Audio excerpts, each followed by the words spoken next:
Hey, good morning, everybody. Kamaris here, back with a weekly recap of last week's options trading, what went right, what went wrong, what happened.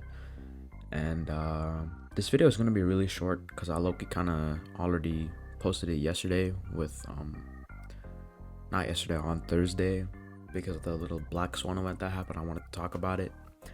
And I low-key should have waited, but I didn't want to wait anymore. And I just wanted to get it off my chest before, the thought had ran out of my mind. Um, so this week I took 3 trades, Nvidia, Netflix, and then Meta. But Meta is still ongoing. Meta expires this week.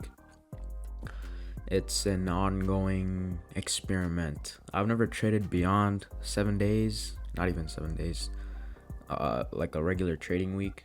So in order to prepare for college, I still don't know what I'm gonna do with all my money. I've decided, you feel me? Like, I wanna mitigate the risk a little bit more, and the only way to do that is to go further out of the money. And in order to go further out of the money, you have to go, further regarding expiration dates. So I don't know how the weekly recaps are gonna work when I'm in college, because I don't think I'll do weekly expirations at all. They're fun to have, which I shouldn't be saying because I'm trying to improve my trading. But it's like a baby boy. You gotta watch. It's like having a child, right? You gotta watch them, quite often. And after Wednesday, you best believe I watch these a lot, because actually, let's go to the Robinhood. Let's look at the weekly performance. So I'm up 1%. You feel me?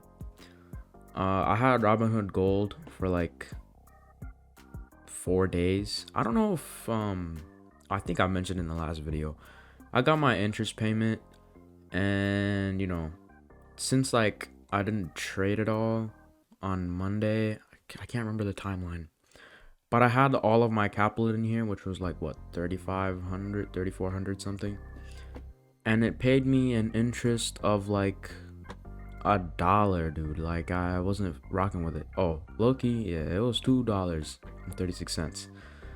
It just didn't seem right, so I was okay, you know what, screw you then. But anyway, back to the topic at hand. I am down $1 all time.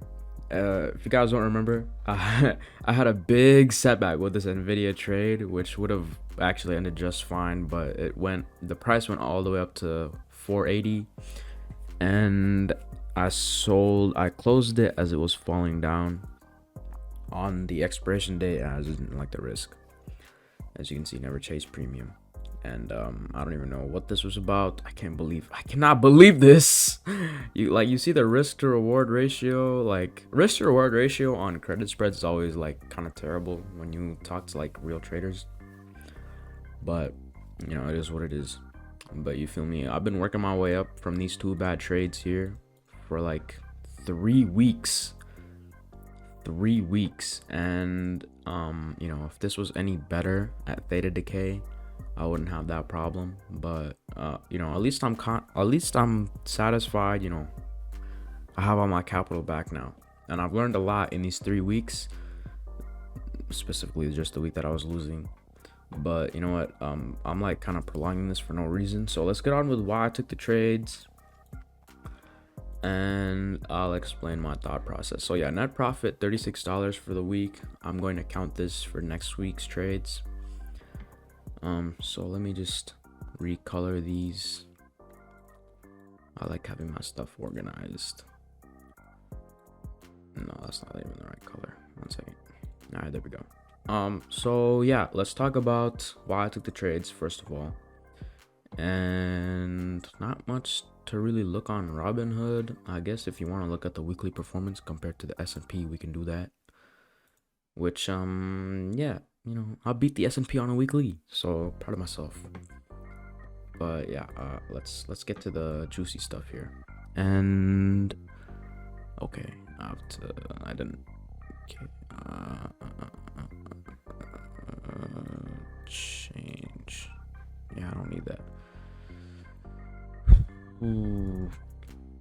I got a new laptop yesterday, so I was busy setting it up the whole day, and I haven't kind of tweaked out all the fine tuning like I did on my old one. Yeah, okay, my OCD gonna get the better of me.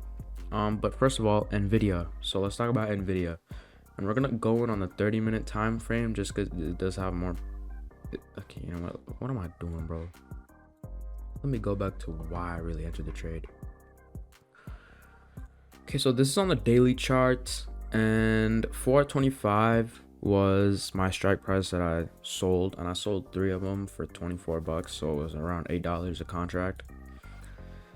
And you know, I started to use the profit loss targets, and I'm gonna start using it better next week, just because I just kind of added these like halfway through the week after the Black Swan thing. But why did I choose 425? Pretty simple. You know, I didn't want to short calls on Nvidia just because it's kind of a tank right now and you can't really stop it, and it's also in an uptrend. So yeah, bearish. I was shorting puts, and you know, I didn't know something like the credit rating downgrade would ever happen. And honestly, I was thinking about going up to 435, but I'm happy I didn't, because look at where I am. Look at where we are now, huh? It touched all the way to 433. This would have been another event where I lost $200 because I was down 300 on Wednesday when everything started tanking, and I was panicking. But you know, I had my confidence. I knew I had done my due diligence in selecting my positions and in, you know, entering them. So it wasn't really a big of a deal for me. I watched it on the 30-minute, and when I saw bullish signals, I actually decided to buy the stocks on my retirement account. And yeah, 425, it was just out of the money. The premium lined up, it wasn't bad at all. So I just kind of said, I bet 425, that's where we're gonna go. And this is an order block on the 30-minute chart. But yeah, otherwise, Nvidia is entering a little downtrend on the daily, and usually daily charts are strong when it comes to my moving average signal changes, but they do have some fake outs here and there, so we might see a comeback going forward this week, which is why I will probably play another strike at 400. And yeah, let's go to Netflix. So Netflix, I was shorting calls on, and why was that? Because first of all, we were in a downtrend and we had peaked at 484, and you see all these black bars right here.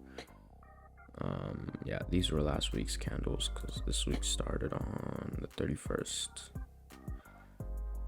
So I kind of knew that even if there was bullish signals, it couldn't go that far, especially since we're 31st and we opened at, can't see where it opened. Let's say it opened at 426, right?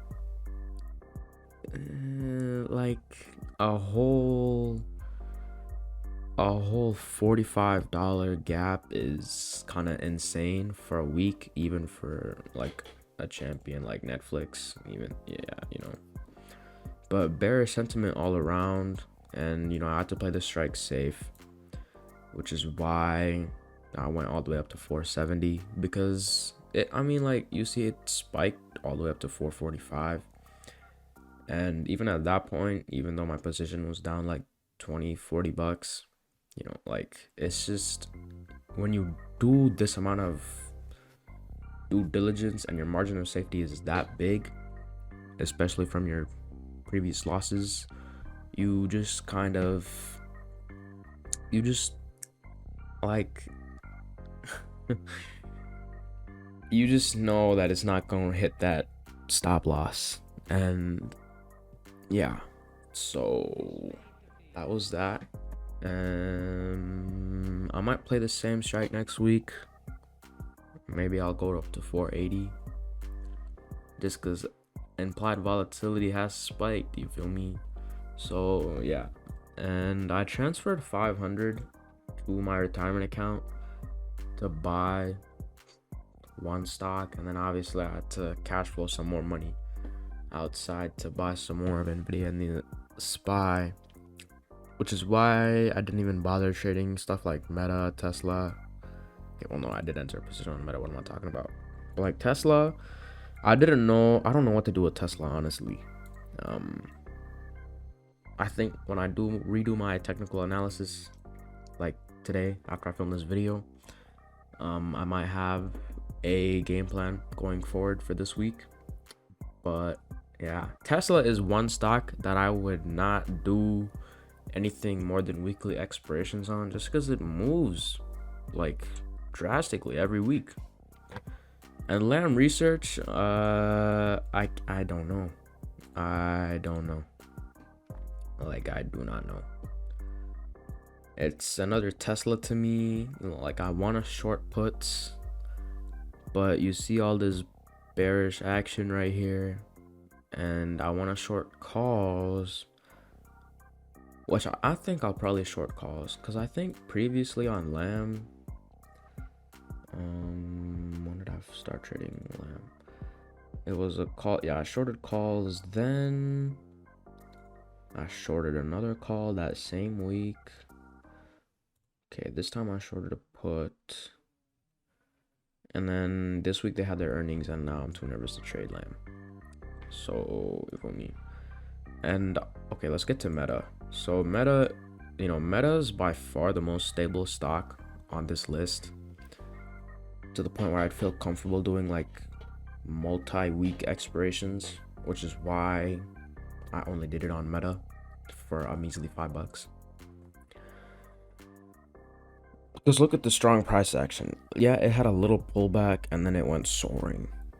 And you look at like all this uptrend behavior, so you're like, it doesn't make sense for it to go to 280, especially not last week, and especially not with this week going forward.